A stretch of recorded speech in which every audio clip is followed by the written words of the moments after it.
बिस्मिल्लाहिर्रहमानिर्रहीम। अस्सलामु अलैकुम वरहमतुल्लाहि वबरकातुहू।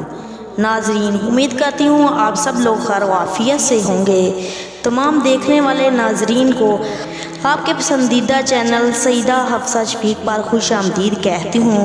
आज का वजीफ़ा उन लोगों के लिए है जो बीमारी, परेशानी, घरेलू उलझन, औलाद की नाफरमानी, शादी की बंदिश, जादू, जिन्नात, बेरोज़गारी, तंग दस्ती, बच्चों का तलीमी मैदान में पीछे रह जाना, नौकरी की बहाली और इसी जैसे दिगर तमाम मसलों के लिए बहुत ही अहम मुजरब वजीफ़ा आपकी खिदमत में लेकर हाज़िर हुई हूँ।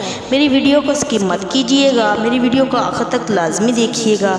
ये एक दरूद पाक का अमल है, करेंगे तो इंशाअल्लाह ज़रूर फ़ायदा होगा। दुरूद शरीफ का अमल है। अल्लाहुम्मा सल्ली अला मुहम्मदिन कमा तुहिब्बु व तर्ज़ा लहू। अल्लाहुम्मा सल्ली अला मुहम्मदिन कमा तुहिब्बु व तर्ज़ा लहू। ये दुरूद पाक पढ़ने वाले की इंशाअल्लाह ज़िंदगी आसान हो जाएगी।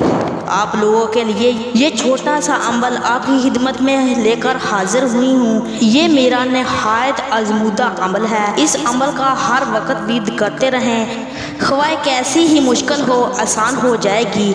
मेरी ज़िंदगी में जो भी मसले या परेशानी आती है, मैं कसरत के साथ ही दुरूद पाक पढ़ती हूँ, मेरा मसला हल हो जाता है। मेरी एक रिश्तेदार थी, उसके घरेलू हालात गुज़श्ता कुछ अरसे से बहुत ज़्यादा ख़राब थे। उसके शोहर ने उसको मारकर घर से निकाल दिया था।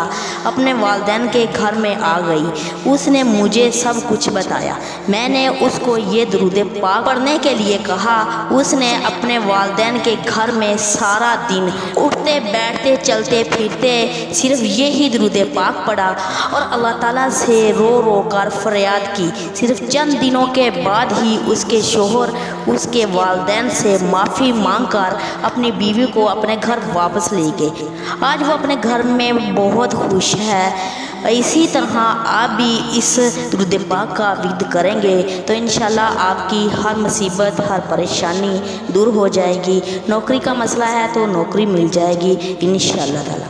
अगर आपको हमारी वीडियो अच्छी लगी है तो इसको सदका जारिया के तौर पर ज़्यादा से ज़्यादा शेयर करें और मेरे चैनल को सब्सक्राइब करें, क्योंकि मेरी नई आने वाली वीडियो का नोटिफिकेशन आप तक पहुँच सके। जज़ाकल्लाहु खैर।